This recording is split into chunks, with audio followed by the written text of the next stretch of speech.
Bueno, y disculpen, ante todo la imagen no pude arreglar mi celular.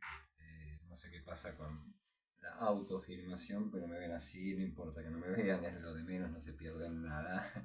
Lo importante es el contenido que les voy a dar. Así que bueno, y más para escuchar que para ver, obviamente.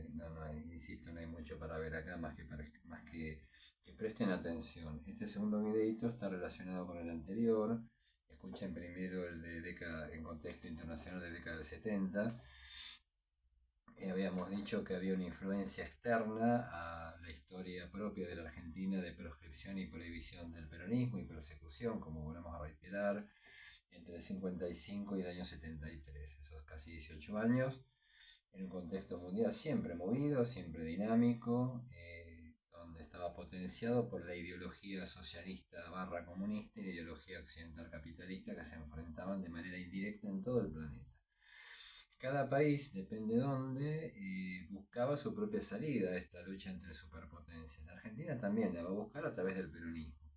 Insisto, había otros movimientos sociales de izquierda marxista, sí,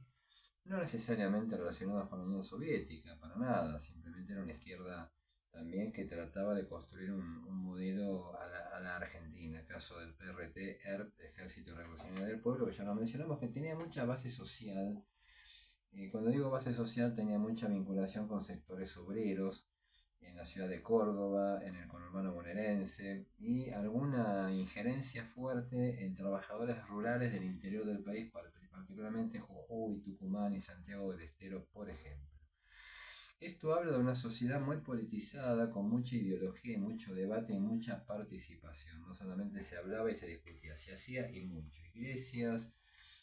bueno, las parroquias, las sociedades de fomento, los clubes, y más que los partidos políticos eran agrupaciones sociales, centros de estudiantes, muchísimo trabajo en centros de estudiantes,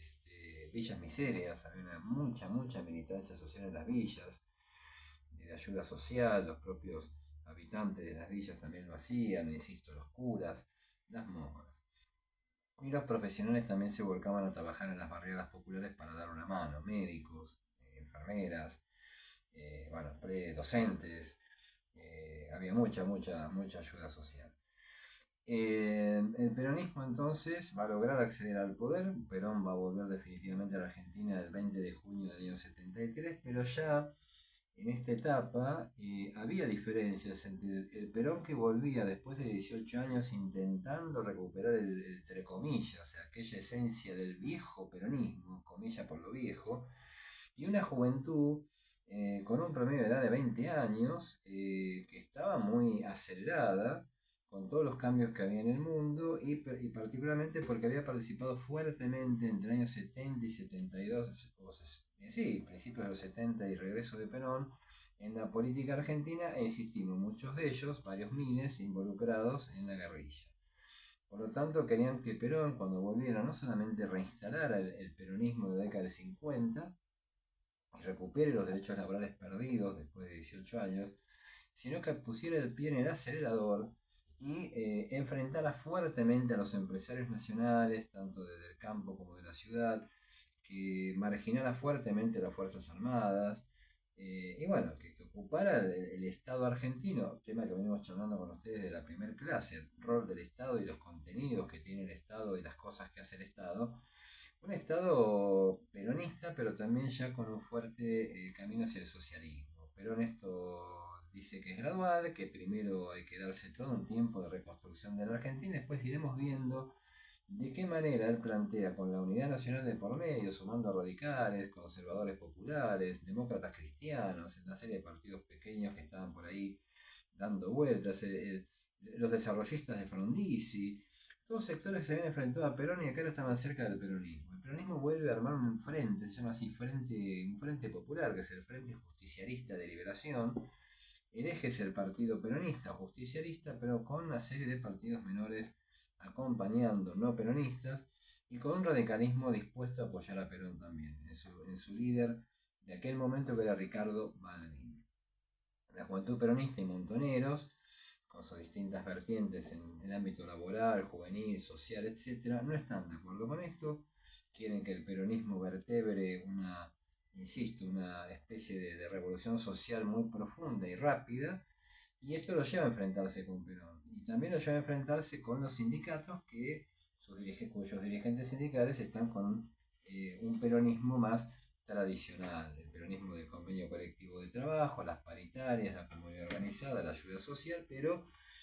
con un acuerdo permanente con el empresariado nacional. Y la JP y Montoneros creen que los empresarios nacionales que participaron del golpe militar del 55 y todos los golpes sucesivos iban a traicionar otra vez a Perón.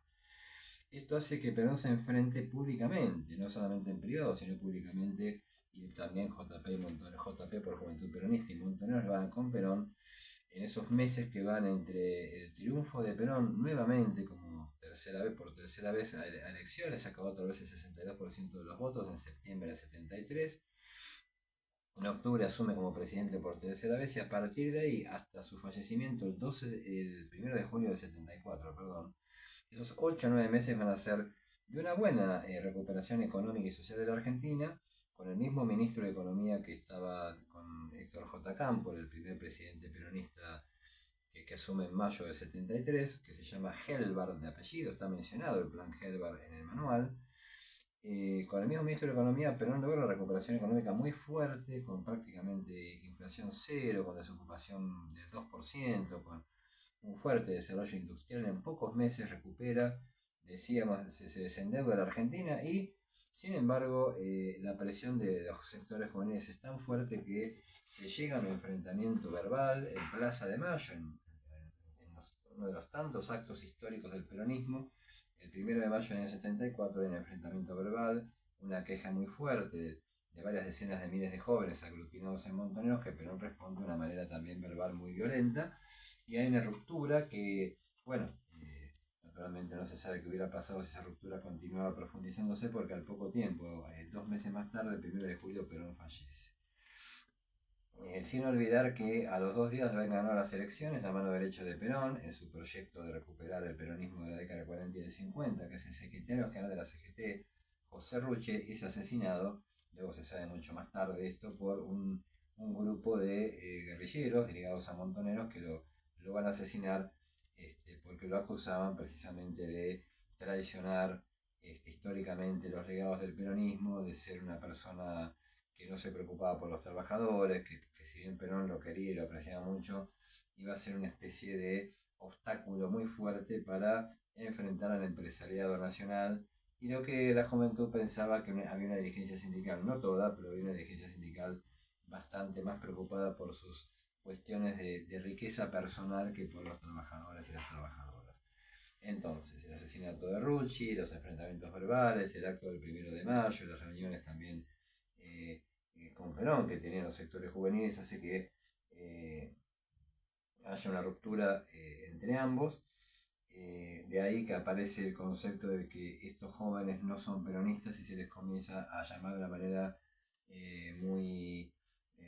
estigmatizante, infiltrados, como que se han metido de prepo al peronismo para cambiar la esencia peronista. A la muerte de Perón comienza a organizarse desde su vicepresidenta, que es su viuda, Isabel Martínez de Perón, comienza a organizarse grupos, se llaman así, paraestatales,